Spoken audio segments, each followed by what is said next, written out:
Olá, todos bem-vindos esta noite de sexta-feira, dia 3 de abril de 2020. Como vai vocês? Como foi a semana de vocês? Espero que tenha sido muito boa, muito proveitosa. Vamos entrando aí, pessoal. Flávia Magalhães, tudo bem? Gente, eu vou começar a minha mini palestra temática, tá? Daqui um minutinho. Mas vocês podem ir entrando aí. Como vai, Luísa? Hoje nós temos uma live temática, tá? TDAH, autoestima, rejeição. Como a gente pode contornar essas situações aí. Muito importante, tá? São temas bastante atuais, peguei muita coisa da minha vida, muita coisa que vocês podem estar enfrentando aí também, tá bom? Gente, boa noite, Flávia, boa noite, Deise, tudo bem? Bom, vamos lá. Eu vou começar essa palestra aqui, ela não vai ser muito longa, tá? E a gente, depois de eu palestrar, a gente vai poder trocar uma ideia também. A qualquer momento vocês podem me interromper, opinar. É uma palestra bate-papo, porque aqui a gente faz isso, né? Aqui a gente está entre amigos, tá bom? Eu vou começar a falar o meu ponto de vista, como alguém que tem TDAH, a respeito do TDAH e autoestima, autopercepção, que é um assunto muito importante, tá? Me fala uma coisa, vocês estão me ouvindo? O microfone está aqui, não sei se está ouvindo. Só fala assim, sim, não, tá? Mas eu vou continuar. Então, muitos de vocês têm crianças com TDAH, imagino crianças ou adolescentes com TDAH, e podem ou não ter a sua autoestima ou estar sendo afetada ou estará sendo afetada em breve com relação a situações recorrentes que pessoas com TDAH, crianças com TDAH, adolescentes com TDAH possam vivenciar. O importante de deixar claro nessa palestra é o seguinte, a nossa vida, ela sempre frustra a gente sempre passa por situações difíceis ao longo da vida. Nós adultos passamos, as crianças também passam, os adolescentes também passam, cada um na sua perspectiva, na sua ótica. Mas o importante desse tipo de palestra é o seguinte, existem algumas situações que costumam se repetir em pessoas que têm TDAH. Tá? A pessoa se sente incomodada, a pessoa se sente aquém, se sente desvalorizada, ela costuma ter nota ruim, a maioria das crianças e adolescentes tem a sua vida acadêmica impactada por causa do TDAH, isso vai refletir na fase adulta, isso é muito importante, vou falar disso aqui também, a importância da gente ter uma autoestima boa, preservada, oxigenada, e como isso pode impactar na vida adulta, ou seja, você passar ali seus 10, 15 anos, primeiro seus 10, 15 anos, com uma autoestima oxigenada, boa, tranquila, saudável, isso reverbera a vida inteira. Agora, o contrário também reverbera. E eu passei por isso e eu comecei a melhorar esses sintomas já na fase adulta, tá? Já quando eu estava, depois dos 30 anos, e na minha terapia e tudo mais. Vou chegar lá. Primeira coisa, eu não consigo entrar nesse tema, sobre autoestima e aceitação, sem não contar o meu fatídico episódio. Talvez vocês já devem até saber. Isso está no YouTube, isso está picotado também no Instagram, mas está no YouTube, tá? Principalmente no YouTube.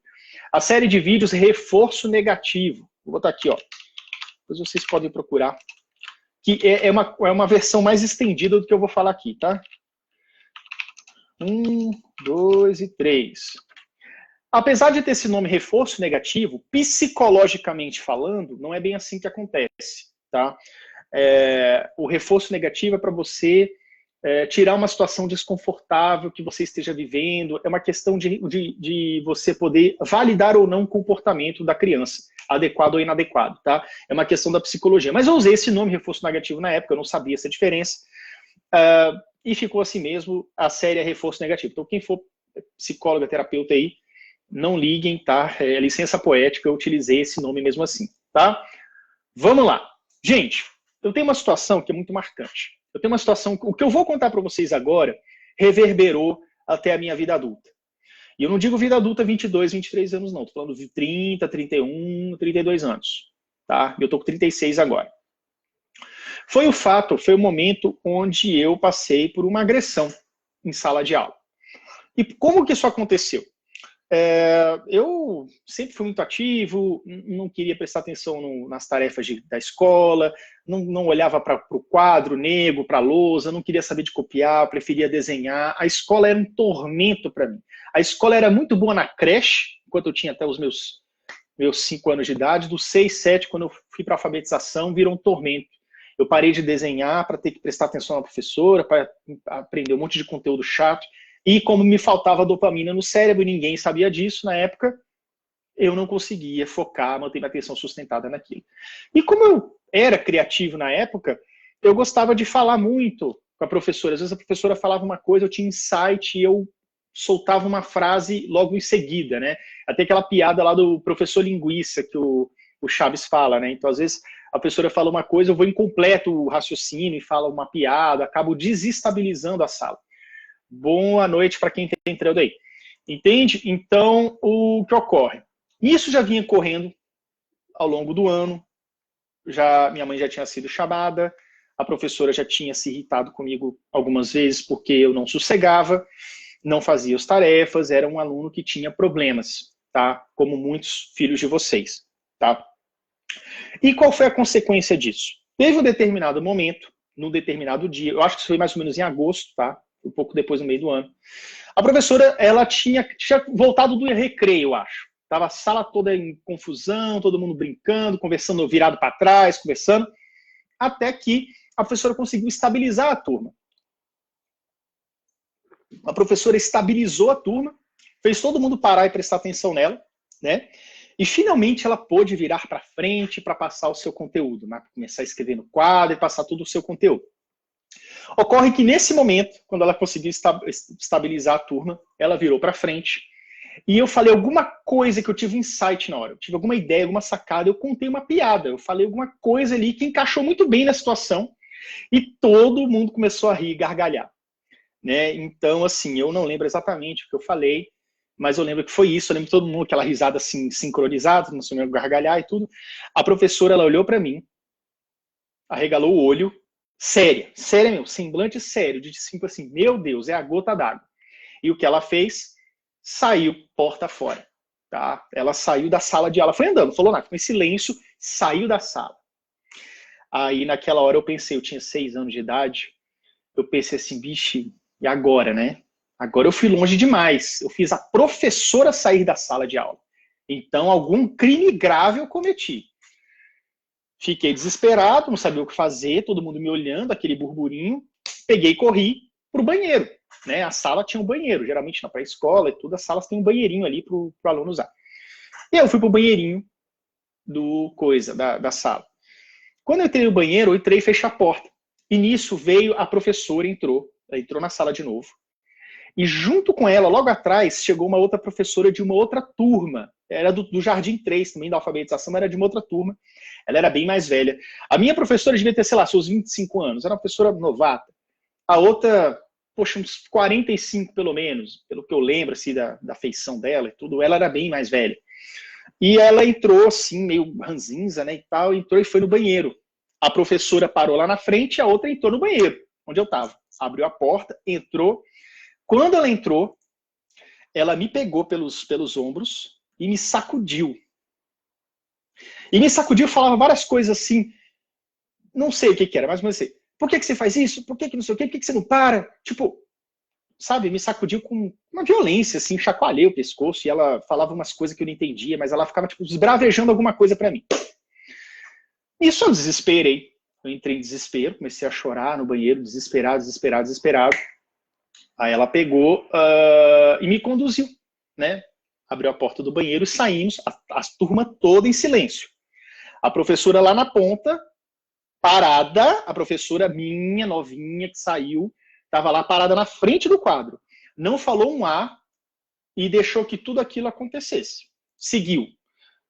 A professora foi me levando pelo braço, né? Pela mão, demos a volta, paramos em frente à minha carteira, ela fez eu recolher todo o material, colocar dentro da mochila e saímos porta fora. Tá? Nisso, eu chorando assim, tentando segurar as lágrimas, porque estava todo mundo me olhando, a turma inteira me olhando, uma coisa muito esquisita. Quando eu cheguei na turma dela, eu cheguei numa turma completamente nova, nunca tinha entrado antes, nunca tinha visto aquelas crianças. Ela simplesmente, enquanto eu enxugava a lágrima para tentar me recompor, ela falou assim, boa tarde, bom dia, turma. Esse aqui é o Yuri, e de agora em diante ele vai assistir aula aqui com a gente. Naquela carteira ali, senta ali. Aí eu assim, né? Tô tudo bem, tá tudo ok. Desse jeito. E ela me botou ali no meio da turma. E eu assisti a aula até o final da aula ali, sem dar um pio, achando aquilo tudo muito estranho. Eu só queria que acabasse logo a aula, que acabasse aquele pesadelo. Obviamente, eu não contei nada para minha mãe. Porque se eu contasse para minha mãe, veja bem, minha mãe já tinha o hábito de me bater naquela época, tá? Já tinha o hábito de brigar comigo por tudo. Eu já tinha tido o episódio dela jogar minha mochila pela janela, acho que eu já devo ter contado para vocês. Quando ela viu que meu caderno estava em branco, ela teve um dia que ela pegou minha mochila e jogou pela janela, quebrou o vidro do meu apartamento, lá do meu quarto, enfim. Mó horror. Mas vamos lá. E aí, eu não vou contar isso para minha mãe, porque se eu contar isso para minha mãe, ela vai me matar. Vai me bater até, porque é o crime máximo que eu poderia ter cometido. Fiquei em silêncio. No dia seguinte, voltei para o colégio, e aí a gente fazia uma fila, né? As crianças sentavam numa filazinha, menino de um lado, menino de outro, e aí quando batia o sinal, 7 horas da manhã, sei lá, a professora levava 2 fileirinhas de crianças até a sala, né? A professora na frente levando a fileirinha lá. Quando eu cheguei, foi mais ou menos no final. Eu já estava quase para bater o sinal e eu sentei atrás da minha fila, da minha turma, como se nada tivesse acontecido. Quando a minha professora, a novinha, olhou lá na ponta, eu vi ela falando assim, não, Yuri aqui não, não. Aí, de um lado, de outro, as professoras cochichando, e de repente eu fui pego, alguém foi lá atrás e me moveu para outra fila, da professora que tinha me agredido no dia anterior. E subimos. E desde então, eu passei a frequentar a turma dela até o final do ano. Bom, por que eu estou contando? Por que eu estou enrolando isso aqui para contando isso tudo para vocês? Isso é muito importante eu estar falando isso aqui para a gente introduzir esse assunto, tá? Dessa palestra aqui. O que acontece? Fiquei lá até o final do ano, passou quase mais de um mês para minha mãe descobrir. Eu comecei a ficar muito estranho, a minha mãe mandava o bilhete, mas aí era uma outra assinatura. Minha mãe me botou na parede, me pressionou e eu falei, com muito remorso, com muito medo da minha mãe, tipo, me bater pelo que eu tinha feito há um mês atrás, entende? De eu ter tirado a professora do sério. Então foi uma situação muito difícil que eu, um garoto de 6 anos, tive que lidar com toda a minha maturidade de um garoto de 6 anos e sofrendo com aquilo ali sem saber o que fazer, se achando extremamente culpado por tudo, pela professora, por toda a situação, e ninguém para poder dizer para mim o que realmente tinha acontecido. E isso nunca aconteceu, né? O que eu vou dizer para vocês aqui agora não aconteceu comigo na época e foi fundamental, seria fundamental para que eu pudesse tentar resolver aquilo naquela época e não resolver aos 31, 32 anos de idade. Bom, o que acontece? Precisei de terapias depois de adulto. Eu lembro quando eu fui aos 30 anos de idade, assim, há 6 anos atrás, eu fui na minha psicóloga atual, tá? O nome dela é Dilma Guimarães. Eu estava lá na Dilma, que eu gosto muito. Ela virou para mim e a gente fez uma terapia chamada EMDR, onde a gente resgatou, cavou, arrancou situações do meu passado, tá? E EMDR é uma terapia que, tipo, você segura uns dispositivos, você coloca um fonezinho e você acompanha um raio laser com os olhos na parede. É como se você reprogramasse alguma coisa, você ressignificasse alguma coisa. Isso ajuda, tá? É uma terapia muito boa. EMDR, vou botar aqui para vocês. Depois eu vou falar disso. Hoje não é da hora de falar de terapia, tá? Eu vou falar sobre autoestima. Eu preciso terminar essa história aqui para poder falar. Oi, Vanessa, tudo bem? Então, assim, eu lembro que eu aos 31 anos de idade, a gente voltou nessa situação, eu precisei relembrar, recontar essa situação, a Dilma pedindo para que eu falasse, não, tudo bem, me conta de novo, como é que foi que aconteceu naquele dia? Toda vez que eu falava sobre isso, eu chorava. Chorava muito, copiosamente. Eu senti bastante essa rejeição, essa questão da rejeição pegou a infância inteira, pegou a adolescência inteira. Isso foi difícil para mim, pra caramba. A figura feminina também foi afetada durante um tempo. Eu tinha meio que uma coisa assim com a figura feminina, como se todas as mulheres não gostassem de mim, uma coisa assim, sabe? Então isso deu um pouco de... afetou também. Mas, onde é que é o ponto aqui que eu quero chegar para não fugir do tema? Ninguém virou para mim e falou, nem naquela época e nem depois de adulto também, só na terapia, do tipo assim, nada de errado, o que você não fez nada de errado, Yuri. Não é nada de errado em ser quem você é e fazer o que você faz. Veja bem, eu era um menino extrovertido que, por falta de dopamina, não conseguia manter a atenção sustentada numa numa palestra chata, uma aula chata da professora, digamos assim, chata para mim, né? Então, eu preferia usar minha criatividade para falar outras coisas, para ser eu mesmo, para ser divertido, extrovertido, e não para fazer aquelas atividades. E eu fui muito penalizado por isso. Eu era punido sem uma explicação. É como se fosse assim, eu não dou conta de fazer a tarefa, sei que não dou conta, eu percebo que eu não dou conta, o dever de casa também, e minha mãe me batia por isso. A professora brigava comigo por eu fazer uma piada, por eu não conseguir copiar do quadro. Então, assim, tudo que eu fazia era errado. Tudo que eu fazia era negativo, não tinha nada que prestasse de mim, entende? Então, essa foi a impressão que ficou de mim. Então, isso ficou muito enraizado. E como eu falei para vocês, aquilo que acontece nos primeiros 12 anos, primeiros 15 anos, acaba se propagando para o resto da vida, e depois para você reverter é um processo bem mais delicado. É possível, mas é delicado. Então, vamos lá. Primeira coisa, para que você entenda essa importância da autoestima, a gente tem que saber também como é que funciona o nosso cérebro. O nosso cérebro, ele não confia em nós. Ah, como assim, Yuri? O cérebro não confia em nós? Sim, o nosso cérebro, ele não confia na gente. Tá? O nosso cérebro, meu, seu, de todo mundo, ele precisa de provas. O seu cérebro necessita de provas, porque é com provas que ele fala, ah, isso aqui dá certo, ah, isso aqui não dá certo. E aí ele vai montando as pecinhas do Lego. Tá? Então o que acontece? Por exemplo, você já tentou, vamos supor que você se ache feio, qualquer motivo, tá? E aí você se olha e fala assim, não, se olha no espelho e fale que você é bonito. Aí você se olha no espelho, você vê aquela pessoa horrorosa na sua cabeça, né? Você está olhando ali. Você é bonito. Não soa muito real, né? Não deu muita mudança, né? Por que que isso acontece? Porque isso não prova nada. Geralmente você se convence. Por que que as pessoas bonitas são convencidas? Foi idiota, né? São convencidas. Porque as pessoas se convencem de que são bonitas, de que são atraentes, de que quer que seja. E algumas pessoas, por falta de maturidade ou caráter, sei lá, abusam disso, se aproveitam disso, mas não é o foco aqui. Então o que acontece? Quando você recebe do ambiente externo uma percepção sobre você, você acaba dando mais valor àquilo. Porque o ambiente dizia para mim, Yuri, você é inadequado. Yuri, você não é bom o suficiente. Yuri, você só tira nota baixa. Yuri, você é bagunceiro. Yuri, você é isso. Isso, só negativo, negativo, negativo. Como eu posso me amar bastando eu confiar que eu me amo, me olhar no espelho e repetir que eu me amo? Então, é meia verdade esse lance de que você não depende de ninguém para você formar a sua opinião sobre si. Porque não é bem assim que funciona. A gente sabe que a gente dá um certo valor ao que falam da gente, a gente sabe que as pessoas, a reação dos outros influencia na gente, etc. Então a gente sabe que é assim que funciona. Nosso cérebro precisa de provas. E a autoestima é importante você ser cultivada desde pequeno, desde a infância, né?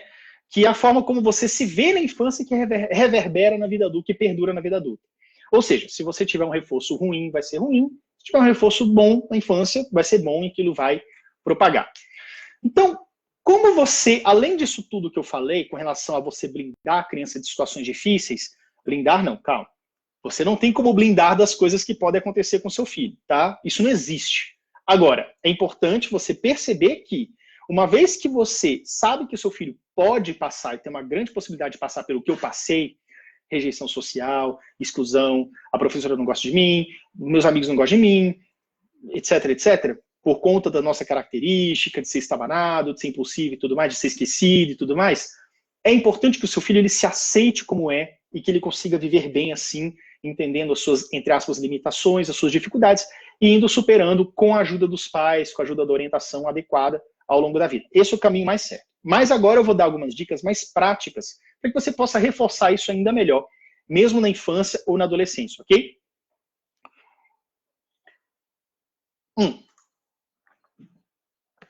Gente, eu tô com sede. Primeira coisa, uma coisa que eu acho muito interessante, que eu senti muita falta da minha mãe fazer, é você pedir ajuda e demonstrar que a opinião do seu filho é importante, que a ajuda do seu filho é importante, tá? Para uma determinada tarefa, para algo importante que você esteja fazendo. Ah, Yuri, mas como assim eu pedir ajuda para meu filho de 6, 7 anos? Claro, né? Você não vai pedir para que ele faça um imposto de renda para você, o seu filho de 6 anos. Não é isso que eu estou pedindo. Mas é importante que você entenda o seguinte, Dizer apenas, você consegue, você é capaz, etc. Isso não faz. Isso não é suficiente. Claro, isso é importante, esse tipo de elogio, de reforço é importante, mas não é suficiente para grudar essa questão da autoestima, tá? Como eu já falei, nosso cérebro precisa de provas. Então, mais do que você simplesmente se limitar a dizer, filho, você consegue, faça o dever de matemática, você é capaz, isso é legal. Mas como é que você pode ser mais assertivo? É deixar claro que você precisa e que você gosta de ter a opinião dele e ter a participação dele. Né? Pequenas tarefas. Você está cozinhando, ele chama, filho, o que você acha de colocar esse brócolis aqui nesse arroz? Se fica gostoso? Você já viu o que eu fiz aquele dia? O que você achou? E se eu colocar isso aqui, você acha que vai ficar legal? Pequenas coisas, tá? Isso tem que ser reforçado. Lembre-se que o nosso cérebro precisa de provas. Os pais pedir a opinião dos filhos, mesmo que sejam coisas compatíveis com a idade, ou seja, uma criança de 6, 7 anos dá uma opinião mais limitada, um adolescente dá uma opinião mais complexa, mas é plenamente possível você fazer esse exercício, tá? Faz com que a sua mente assimile esse senso de importância, de fazer parte do grupo, de se sentir importante, até para que ele possa opinar, ele se sinta mais feliz, mais satisfeito, ele tenha mais vontade ainda de participar, de tornar aquilo mais interessante, mais rico, tá? Então, peça a opinião dele sim, e ao final da opinião dele, mesmo que não seja aquela opinião mais correta, né, afinal é uma criança e tudo, você agradece, você, não, obrigado filho, isso aqui me fez refletir, eu vou pensar como é que eu vou fazer aqui dessa forma, entendeu? Agradeça, peça para participar, isso é muito importante, tá? E continuando essa questão de você solicitar, eu posso falar também questão de elogio, né? O elogio, como eu disse aqui, bem que eu falei do incentivo, você consegue, você é capaz. Agora, o elogio por si só, do tipo assim, nossa, que legal que você fez isso, olha como você é capaz, né? Depois que você já concluiu uma tarefa. Isso não é suficiente também. Existem outras técnicas que você pode aplicar para você ter um bom retorno, um retorno bacana dessa questão do seu filho. Por exemplo, ao invés de você demonstrar o orgulho que a criança, complementar, tá? Você pode demonstrar que você está orgulhoso porque o seu filho copiou do quadro. Você pode demonstrar que está orgulhoso porque seu filho terminou a tarefa, porque seu filho tirou 7 na prova, tirou 8 na prova ou 10 na prova, tá? Mas faça com que a criança sinta orgulho do seu resultado. Não apenas o pai estar orgulhoso da criança, tá? Então, por exemplo, até porque se você acostuma a criança a ela sempre fazer e você sempre dá um elogio como petisco, como um reforçador, a criança pode, se ficar só nisso, ela pode ficar apenas dependente desse tipo de recompensa, do elogio. Ou mesmo você pode até perder um pouco o valor. Agora, experimenta fazer o seguinte, o esforço, para tirar um pouco essa dependência do elogio alheio, isso pode causar frustração no dia não vier.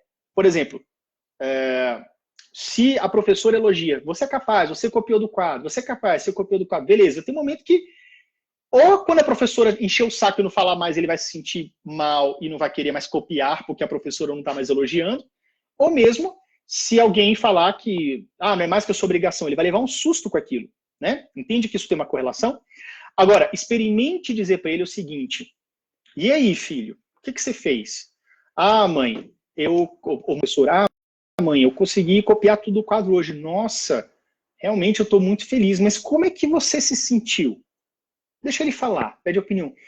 Mãe, me senti cansado. Mas não é bem isso que você queria ouvir, né? Tá.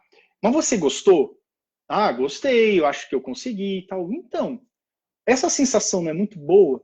Você não sente orgulho do seu progresso? Você não sente orgulho da forma como você está progredindo na sua vida? Olha só, semana passada você não tinha copiado uma linha, agora você copiou tudo. Gente, é muito orgulho, não é? Você se sente leve, não é? Missão cumprida. Olha como essa sensação é boa. Você faz uma tarefa, você tem um esforço, você tem uma recompensa. Viu como você é capaz? E viu como você tem que ter orgulho de você? Olha como você está muito melhor do que semana passada.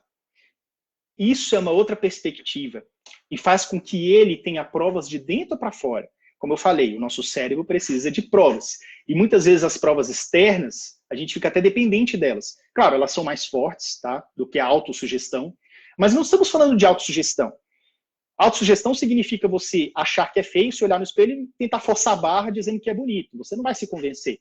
Agora, você sabe, a criança sabe que na semana passada ela tinha copiado uma linha. E agora ela copiou tudo. Depois de um trabalho que você exercitou.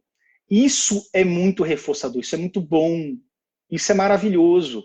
Você tem que sentir orgulho do seu progresso. Que orgulho que você tem de você mesmo. Entende? Ele está provando que ele é capaz, porque ele realmente foi capaz, e aquilo é um presente para ele. Isso é uma coisa boa para você poder reforçar. E outra coisa, o esforço é mais importante do que o resultado. A criança tem que estar orgulhosa do progresso, tá? Vamos supor que ela não conseguiu copiar 100%, mas copiou 80%. Pô, para quem copiava 1% na semana passada, copiou 80%. Olha que maravilha, né? Então você pode fazer esse tipo de reforçador do esforço. O esforço é mais importante que o resultado. Nem pensar em dizer a criança tirou 8, você falar, nossa, podia ter tirado 10. Tá? Você está entendendo aqui o que eu estou querendo dizer?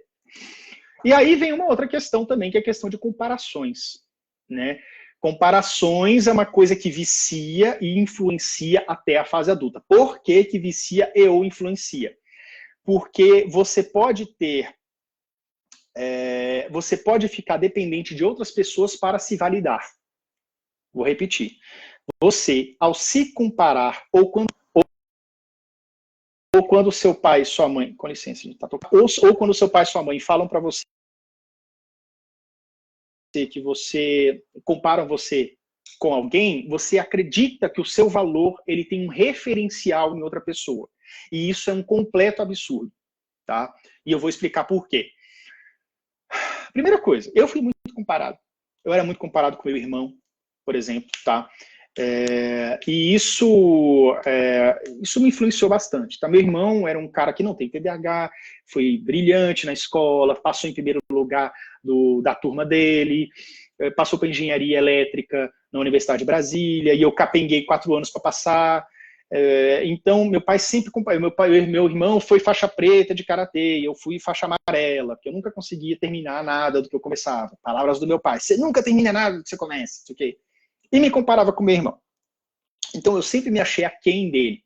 Sempre achei que eu devia alguma coisa pro meu irmão. E simplesmente não, cara. Meu irmão, ele é feliz lá com as coisas dele, com a engenharia dele. Eu sou feliz aqui com o trabalho que eu faço, com essa palestra que eu estou dando para vocês, usando até esse exemplo para poder ajudar vocês de alguma forma. Gente, isso é maravilhoso. Isso é poderosíssimo. Entende? Então olha só como é que isso é bacana. Gente, eu já vou abrir espaço para vocês falarem, tá? Não vou ficar só no monólogo, não. Podem ter certeza, tá? Então, gente, preste atenção no que vocês estão fazendo, tá? Porque muito provavelmente vocês estão fazendo isso. Então, jamais fazer comparações. Ah, Yuri, se comparar com o vizinho, jamais. Se comparar com o primo, jamais. Isso é uma regra que vocês têm que colocar. Primeira coisa, começou o karatê, quer largar, não sei o quê, você quer incentivar seu filho, fala assim, olha, vamos tentar mais um pouco. Quando você passar de faixa, fazer o exame, quando você progredir, você vai ver como você está mais ágil, você vai poder se defender melhor na rua, você vai ser mais respeitado. Vamos tentar se superar? Vamos sair dessa faixa para uma outra faixa? Vamos evoluir? Eu sei que você consegue. Você sabe que você consegue. Você já chegou até aqui. Você precisa de mais um passo. Você precisa só do próximo passo. É muito melhor do que você dizer que, mas o Joãozinho já é faixa preta. Né? Isso só arrebenta a autoestima e não faz ninguém querer evoluir. Ninguém evolui por causa de ninguém. Você só faz arrebentar a autoestima, só isso. Ninguém vive na pele de ninguém. Né? O meu irmão tinha as facilidades dele, meu irmão tinha a dopamina em dia dentro do cérebro, eu não tinha. Olha a desvantagem. Né? É como uma pessoa que possa ter, sei lá, uma dificuldade motora, correr uma maratona com pessoas que não têm. Entende? Não é questão da deficiência, mas é assim... Poxa, o meu cérebro ele não é tão abastecido com a dopamina quanto o cérebro neurotípico, né? E aí eu fico comparando as pessoas, para com isso. Cada um é um e cada um é especial da sua forma, tá? Voltando ao tema aqui, que eu não quero me postergar, eu quero abrir para vocês poderem falar. Então, você não precisa de ninguém além de você para se validar. E vocês devem passar esse conceito para os filhos de vocês. Vocês não precisam de ninguém além de você mesmo para se validar. Você não é especial porque você conseguiu alcançar o fulaninho, ou conseguiu ser conseguiu ficar melhor que o fulaninho, ou você não tem valor porque você está atrás, aquém do fulaninho. Jamais, tá? Você não precisa de ninguém para se validar. Se você for usar em algum momento comparação, aquilo que o Bruce Lee já falou, aquilo que Skinner, que o pessoal aí da psicologia fala, a questão da comparação somente para testar a sua evolução pessoal, tá? É aquilo que eu falei lá no começo. Olha que orgulho que você deve ter de você hoje. Hoje você está com o seu caderno completo, semana passada você não estava. Olha que progresso maravilhoso, vamos comemorar, tá? E aí você pode utilizar esse tipo de jogo. Já vou abrir para vocês, tá? Aliás, vamos fazer o seguinte. Tá faltando ainda mais uns 10 minutos. Eu vou responder um pouquinho vocês aqui, tá? Vamos interagir um pouquinho, ok? Gente, eu já percebi que o Facebook tem um atraso de 30 segundos, mais ou menos. Então, tudo que eu tô falando agora, você tá ouvindo, eu falei há 30 segundos atrás. Então, tem esse delay, tá? Cristine. Ah, não, a Vanessa. Não, vamos subir aqui a live, né? Oi, tudo bem, Luísa? Boa noite a todo mundo. Eu vou continuar, tá? Não saiam. Tem mais coisa para falar. Carla Virgínia Lobato. Oi, Carla. Professores despreparados sempre fazem os alunos passarem vergonha. Tem uma água. De fato, isso pode acontecer, tá? Vanessa. Oi, Vanessa, querida. Muito difícil para os pais lidar com toda essa situação adversa. Às vezes, é tão frustrante que fica quase impossível se controlar. Verdade. Cristine Cabral. Meu filho é super popular, conversa com todo mundo, mas diz que ninguém gosta dele. Cristine, não ignore os sinais do seu filho. Se o seu filho se queixa, é porque alguma coisa pode estar acontecendo. E digo mais, você sabia que as pessoas que conversam muito faladeiras, que chegam atropelando as pessoas na conversa, pode esconder alguma carência? A gente sabe que a gente é um pouco ansioso. Ok, TDAH é ansioso mesmo, eu sou muito ansioso. Agora, muitas vezes, entre aspas, tagarela, popular, que quer ser o centro das atenções, muitas vezes esconde alguma carência. Muitas vezes ele consegue ali ter uma certa atenção, mas ele pode estar causando também aversão por causa do comportamento dele. Ou não está sendo bem compreendido, ou perde o timing da conversa, enfim. Então, o que eu quero dizer para você é que não ignore os sinais, tá? Se ele se queixa, investiga. Veja com a psicóloga e veja se pode estar acontecendo alguma coisa de verdade. Bom? Daisy, meu filho sempre fala que não tem amigos. Tá? Eu não tenho como fazer isso aqui agora, mas investigue com a sua psicóloga, tá? A gente vai ter outras lives para falar sobre esse tema e a gente vai aprofundar um pouco mais, tá bom, Daisy? Eu tô só lendo aqui vocês para participar um pouco, mas vou terminar minha palestra aqui. Cristina, Yuri, a minha filha não percebe as outras crianças hostilizando ela, no caso, hostilizando, deve ter corrigido, né? Hostilizando ela. Me doía mais ainda as conversinhas, risinhos, exclusões de passeios que as meninas combinavam. Eu sou excluído de viagem até hoje no meu grupo de amigos. Ela só foi começar a perceber aos 10 anos. Em casa, os irmãos mais velhos humilham também. Elogiar ela hoje é difícil, ela não acredita no elogio e sempre se mostra negativa e arredia. É isso. A sua filha já está assimilando o que o mundo prova para ela. Lembra que o cérebro precisa de provas?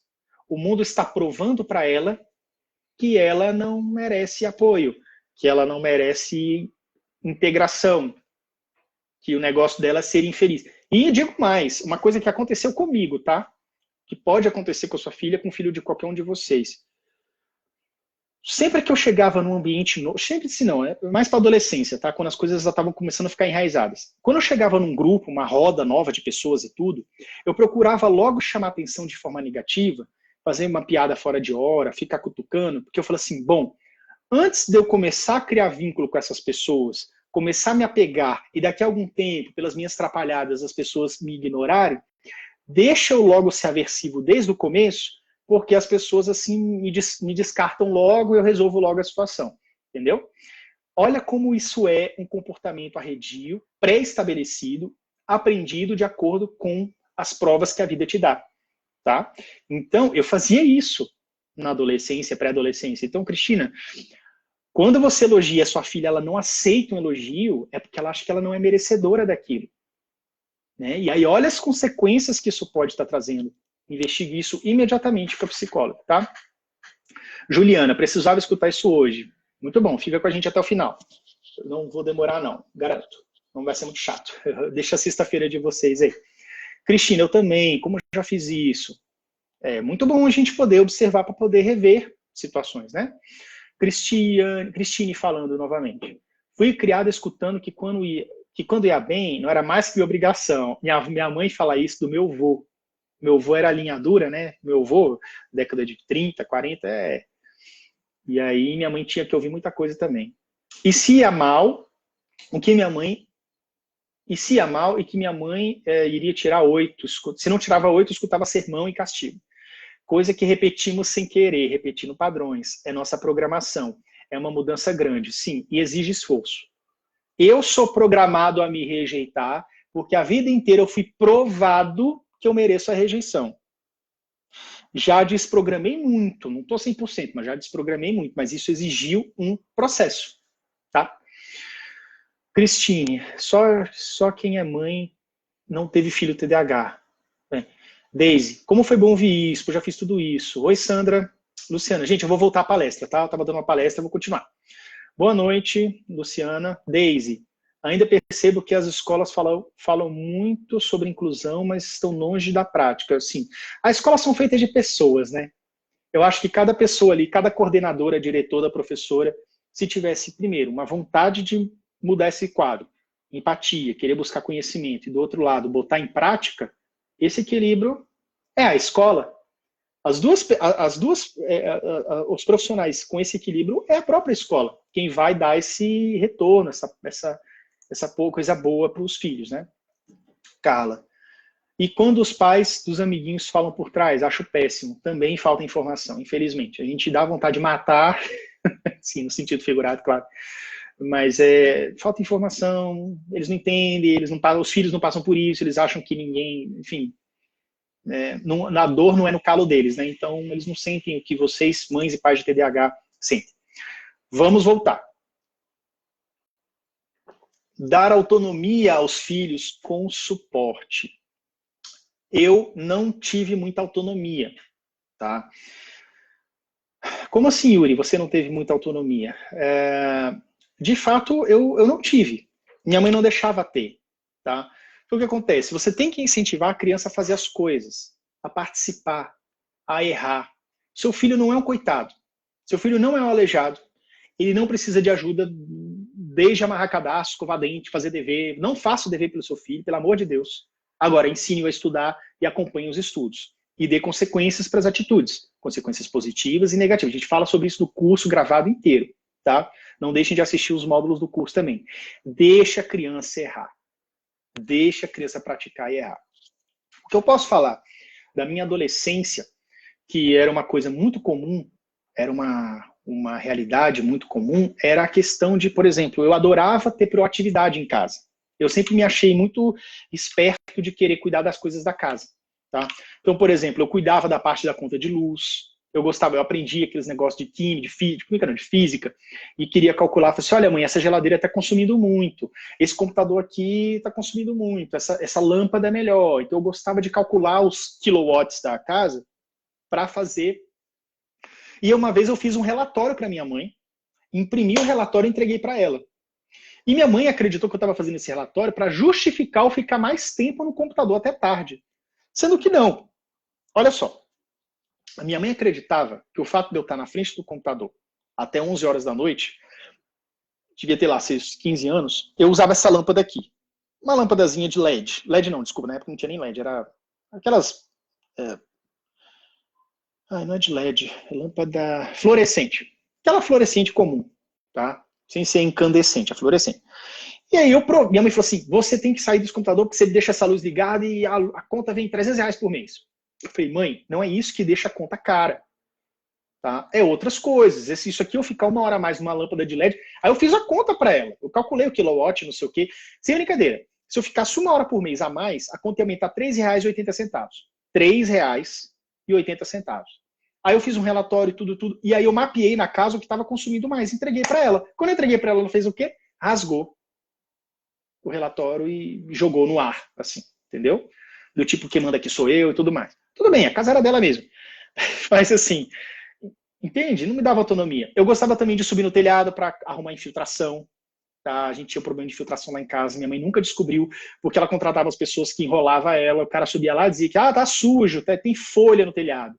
Aí teve um dia que eu subi no telhado, não tinha folha nenhuma, entendeu? Então, enfim, a gente tinha problema de infiltração, minha mãe acreditava no cara que ela contratou um dia, e no filho dela que subia, ela falou assim, mãe, não é esse o problema, nós temos rachaduras ali, tal lugar, não sei o quê. O fulano já falou que é folha e não sei o quê, sabe? Tipo, minha palavra não vale nada. Isso era muito chato, isso era muito ruim. Isso aconteceu mais na adolescência, tá? Então minha mãe acabava me tolhendo. Tudo bem, ela tem as questões dela, minha mãe teve um pai muito autoritário. Meu avô era um amor como vô, mas eu sei que como pai ele era chato mesmo. Tá? Então assim, deixe que erre. Deixe que faça e deixe que erre, mas oriente à distância.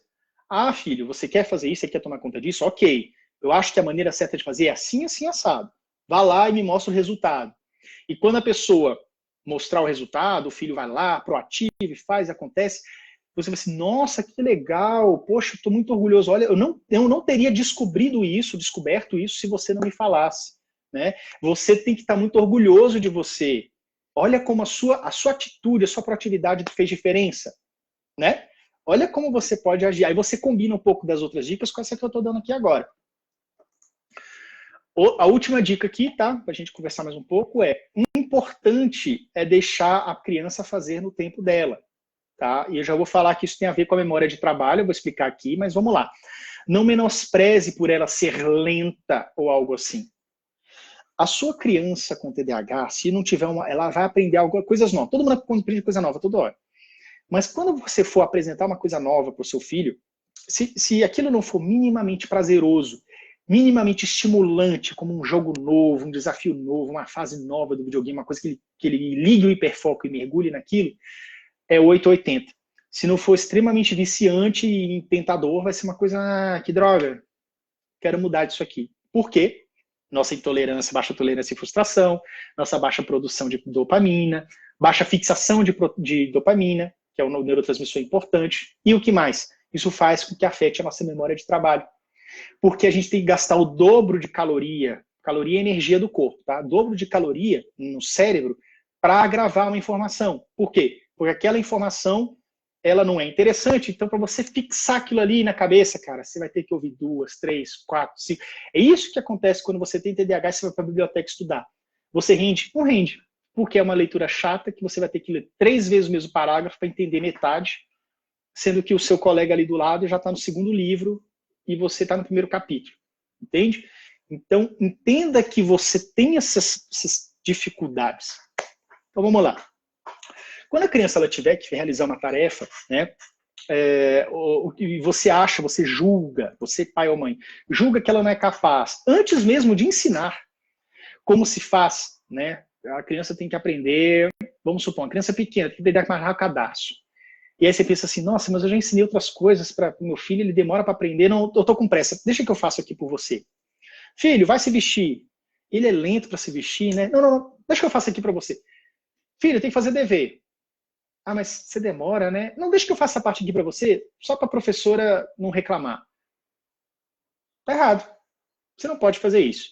Você tem que incentivar, você tem que acompanhar, mas não menospreze por ela ser mais lenta, devagar, alguma coisa assim. Ou seja, não tolha o fato dela ter que entrar em ação para executar um procedimento antes mesmo dela fazer, porque você acha que ela não vai dar conta. Ou seja, você tem que deixar que ela tenha o tempo dela de aprender. Tá? Ela tem o tempo dela de aprender, você tem que permitir que isso aconteça naturalmente. E isso é o que diz o livro Foco, o livro ali que está na minha estante, depois eu pego. O livro Foco, do Goleman. Eu mostrei esse livro. Vou ver se eu mostro aqui para vocês. Deixa eu tirar aqui. Foco. Vou mostrar esse livro. Eu preciso mostrar a foto desse livro para vocês. Esse aqui. Tá? Essa foto aqui. Está abrindo o site da Amazon. Não era para abrir a foto da Amazon. Esse livrinho azul aqui, ó. Tá vendo? Foco do Daniel Goleman. Pronto, ó, tá visível. Foco. Tá?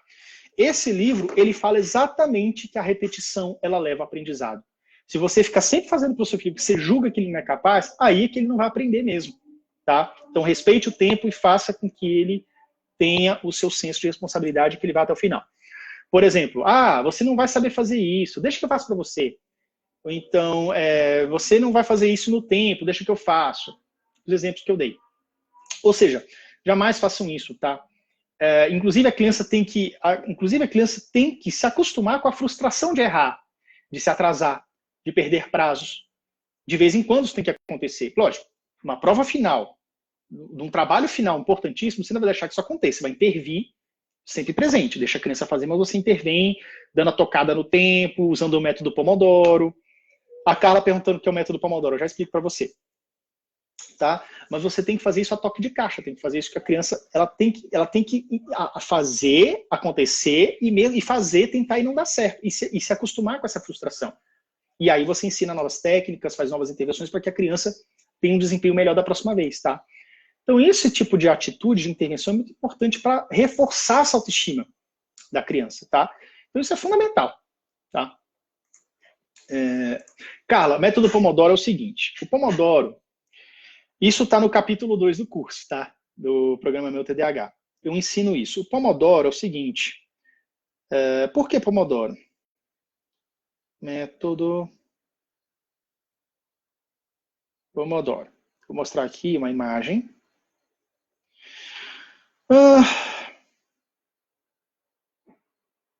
Eu peguei uma imagem na internet, tá?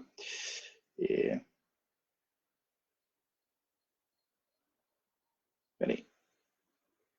Gente, eu quero assistir, eu quero ver a imagem. Ai, meu Deus. O Pomodoro é uma imagenzinha.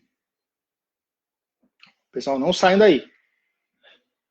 Ó, é como se fosse isso aqui assim, ó. É um reloginho que parece um tomate. Pomodoro é tomate em italiano. Parece que o método veio da Itália, tá? O que é esse reloginho? Isso aqui é um timer. Ele vai de 0 a 45 minutos. Tá? E aí o que acontece? Deixa eu ver se foca. De 0 a 45 minutos, ou tá 25, né? Acho que o padrão é 25, mas você pode botar o que você quiser. Como é que funciona isso? É um relógio, um timer. Hoje você usa aplicativo, você não usa mais um reloginho físico, você usa aplicativo do celular, do tablet, tá? E você marca assim, você condiciona o seu cérebro a, enquanto aquele prazo está correndo, você não faz mais nada, você não pensa em mais nada, você não para fazer mais nada até terminar aquela tarefa. A mente do TDAH é uma mente barulhenta. Ela é uma mente que tem muitos estímulos e os eventos distratores atrapalham a gente no dia a dia, na realização de tarefas. Então isso naturalmente faz com que você se atrase, perca o prazo. Você está estudando uma coisa numa aba e você abre o YouTube. Quando você percebeu, você já está no 10º vídeo, você largou a pesquisa que estava fazendo, entendeu? Então, para você evitar esses barulhos, você cria uma regra interna sua. Durante esse timer, eu só vou fazer isso, fechar qualquer outra coisa, botar o celular no modo avião, não vou mexer com mais, não, fechar a porta, trancar a porta, não vou mexer com mais nada. E você se condiciona aquilo. Quando acaba o tempo, o timer ele soa, um alarmezinho, e aí você tira 5 minutos, 10 minutos de descanso. O timer que funciona para mim é 10:45. Então, a cada 45 minutos de atividade, você tem 10 minutos de descanso. Ele é perfeito? Não é. Mas ele ajuda muito para quem tem TDAH, porque ele condiciona o cérebro a trabalhar com o tempo, trabalhar com a noção de deadline, trabalhar com a noção de que eu vou focar durante 25, 35, 45 minutos. E isso ajuda. Todo estudante de TDAH tem benefícios com o método Pomodoro. Tá? Claro, tem outras coisas envolvidas, outras técnicas de tratamento, medicamento, mas o Pomodoro é um grande aliado. Eu uso ele até hoje. Tem para Windows, tem para iPhone. Um que eu gosto muito é o Forest. Por que o Forest? Ó, vou mostrar para vocês uma foto aqui. Ó. O aplicativo Forest. Como ele funciona? Olha que bacana. Ele tem um timer. Vou botar aqui para focar. Ele tem um timer que ele é forest. Você planta uma semente no início do tempo. Planta uma sementinha. Tá vendo que tem um pomar aqui? Ó, dá para ver agora. Tem um pomar, né? Umas árvores, né? O que acontece? Você criou ali 45 minutos ao tempo da sua árvore germinar. Tempo da árvore nascer. Aí você foca ali. Se você parar no meio do tempo, antes do tempo acabar, abrir o WhatsApp, abrir o navegador, abrir o YouTube, qualquer coisa, você mexer no seu celular, a árvore morre. Ou seja, você só tem aquela árvore, aquele pomar, aquela coisa ali, se você efetivamente concluir o Pomodoro, tá? O tempo que você deu. E aí, o reforço é esse. O reforço é você chegar num dia você pode fazer vários intervalos de 25, por exemplo, 25 para 5 de descanso, e aí no final do dia você tem várias árvores plantadas ali no seu quintal, ali no espaço virtual que você tem. Então isso é um reforçador ainda maior, tá? Esse aplicativo é muito legal, ok? Então, gente, a gente chega aqui ao final dessa live, eu vou conversar um pouquinho mais com vocês. A Juliana falou aqui, percebo que minha filha é bem mais imatura do que as outras crianças da mesma idade, e assim sempre parece mais boba. É sempre uma eterna corrida para acompanhar o ritmo da turma e isso a deixa muito triste. Juliana, nós sabemos que a maturidade cerebral ela é atrasada em crianças com TDAH. Tá? Isso está no capítulo 1 do programa. Tá? Recomendo que você dê uma assistida ali. Tem a aula do Dr. Clay, uma aula de 40 minutos. Ele fala sobre isso. 40 não, acho que é 25 minutos. Ele fala sobre isso. Tá? Você pode, na infância, pode ter um atraso de 3 até 4 anos de diferença.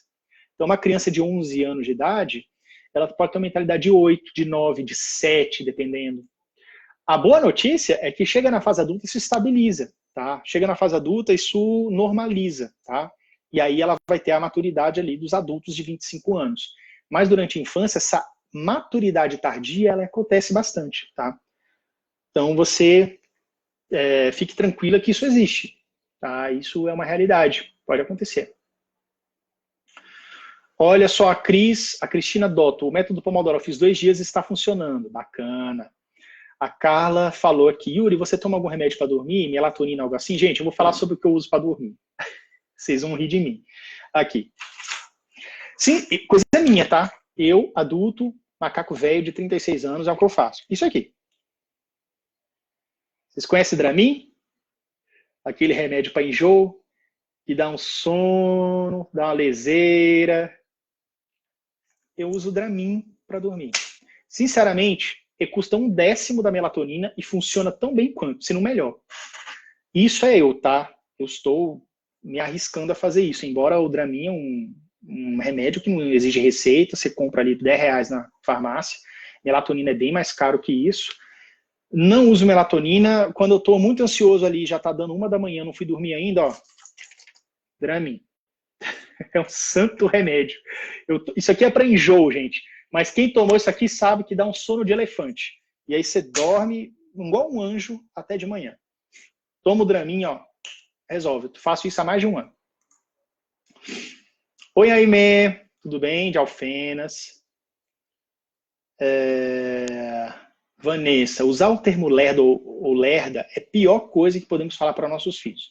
Minha filha ficou totalmente aversa à avó por ouvir da minha mãe que ela era lerda. É isso.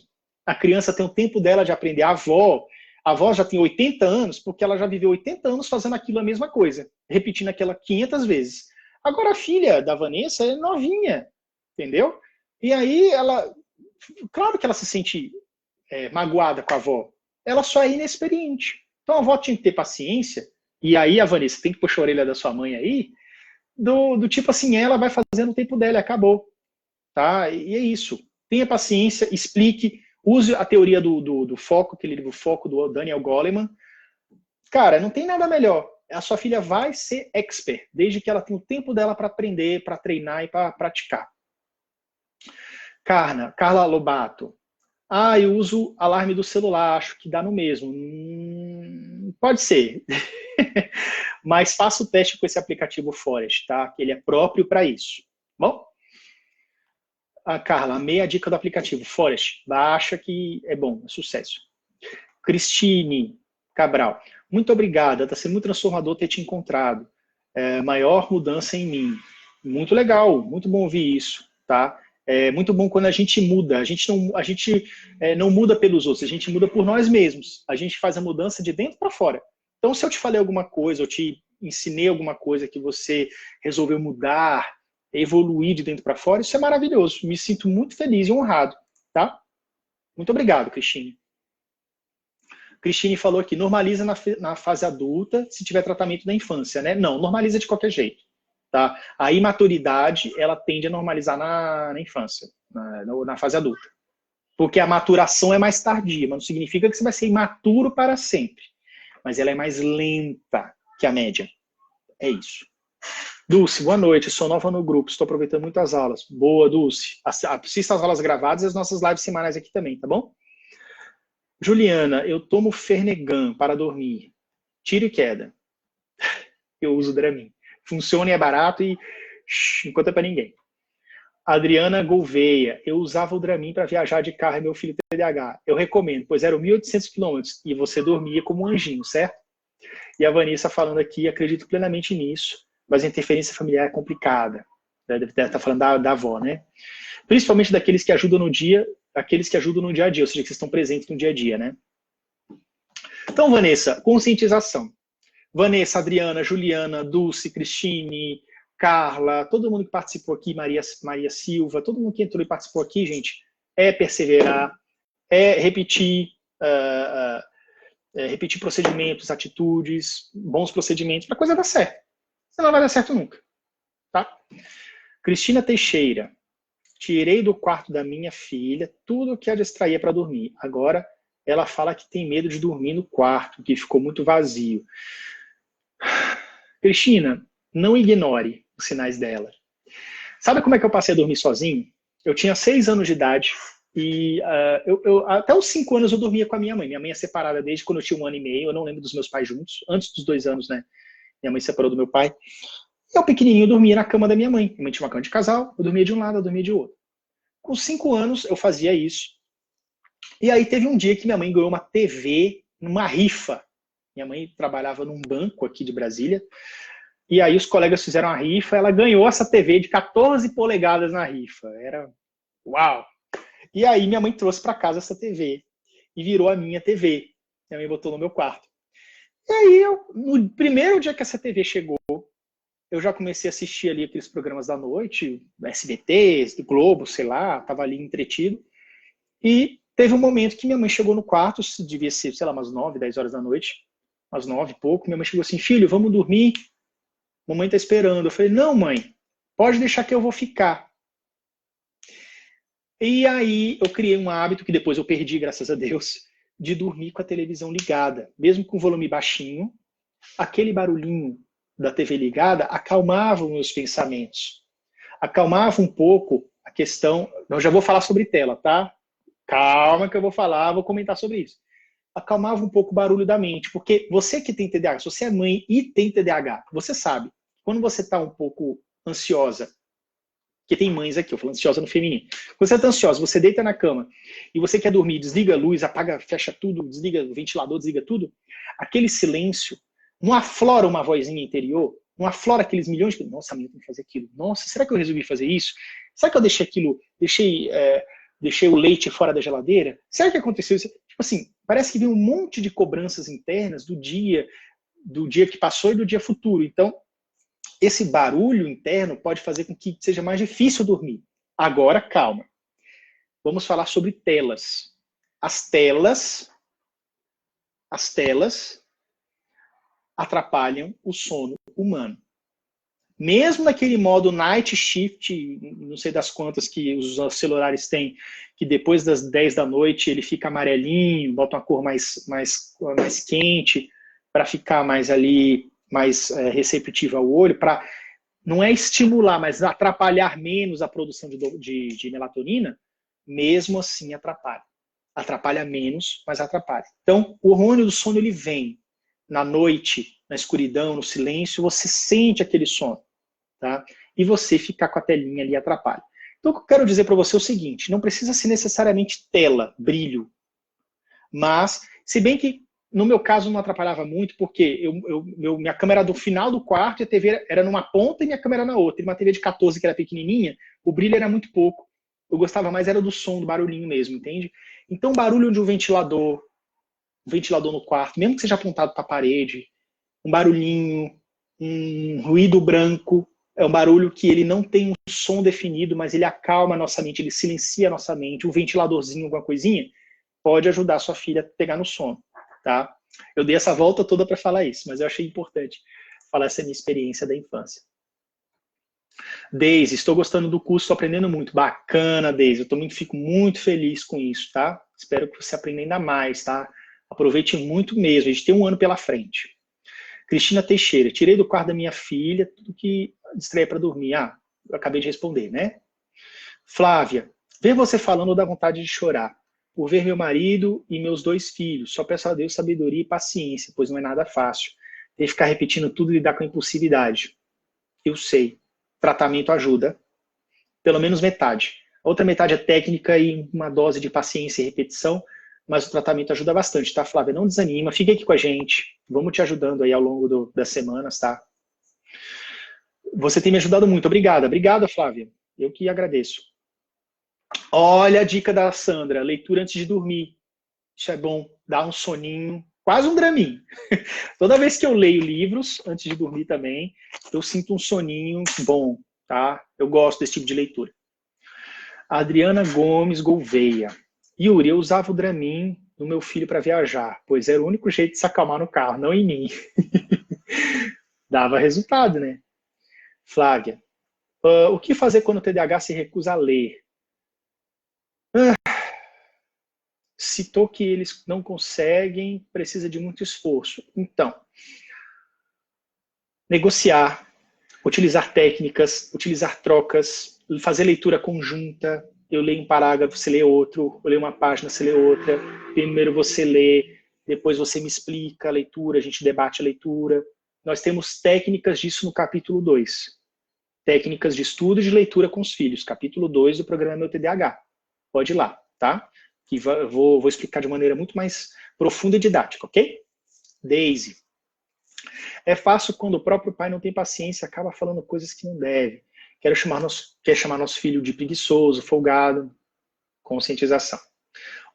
Daisy, o seu marido ele tem que assistir o programa Meu TDAH, ele tem que assistir as lives, ele tem que se interessar. Ele tem que entender que o comportamento dele pode ser inadequado. Eu recomendo, inclusive, essa live vai ficar gravada. Faça ele assistir.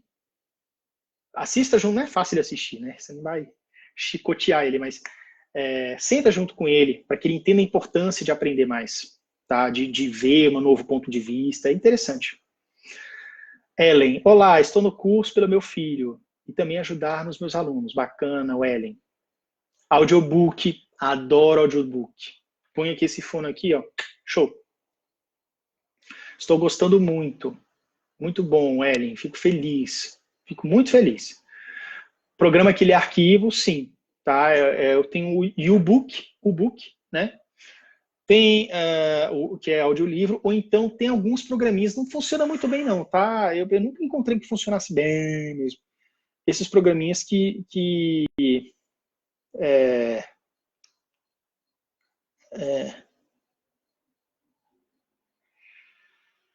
esses programinhas...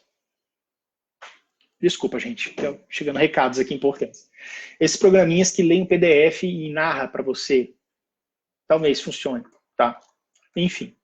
Gente, bacana a nossa conversa, tá? Vou deixar vocês curtirem a sexta-feira de vocês.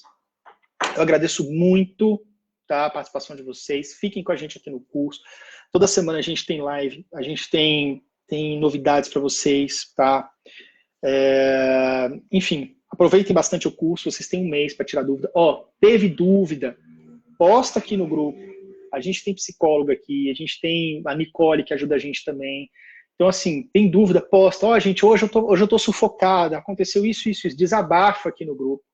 Porque, às vezes, você tem várias opiniões diferentes de pessoas que estão passando situações parecidas. Não só eu vou responder também, mas tem outras pessoas que vão poder te dar essa mão, tá? Então, abusem desse grupo aqui que vocês têm, tá bom? E vou responder aqui as últimas perguntas e vou-me. A Cristine falou, detalhe, que só tem mulher, cadê os pais? Pois é, gente, olha, 85% do meu público no Instagram é feminino, tá? Acho que 15% entrou por engano. Gente, são muitos poucos pais que participam, é lamentável, mas é uma realidade. Não é 60-40, é 90-10, 95-5. É uma proporção muito esmagadora das mulheres. É uma pena mesmo, tá? Eu espero ter meu filho em breve, né?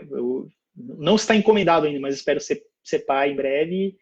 E, enfim, fazer isso diferente, né? Quem sabe dar um exemplo, né? Como pai de TDAH, se vier TDAH, né? Tem chance. Estou montando um modelo de calendário para o sistema de pontos. Como eu faço a contagem dos pontos após 2 dias da semana? Seria assim? Planejar tudo. Adriana, eu não vou entrar nesse assunto agora. A gente vai entrar em outro momento, tá? Mas eu já te falo. Capítulo 2. Métodos. Tem a organização e métodos. A gente fala do calendário semanal e mensal. E outra coisa. Copia essa mensagem que você mandou e posta no grupo. Pega essa dúvida agora dessa live, posta no grupo, que eu vou dar minha resposta depois para você e outras mães também. E aí vocês ficam trocando ideia ali. É mais rico do que eu falar aqui para você, tá bom? Mas a gente vai fazer isso, eu vou te ajudar. Obrigado, Vanessa. Obrigado todo mundo. Obrigado, Adriana. Obrigado, Carla. Um grande abraço para vocês. Um grande beijo para vocês. Estou muito feliz de estar aqui, tá? Toda semana a gente está aqui junto. E é isso. Um abraço, um beijo e até mais.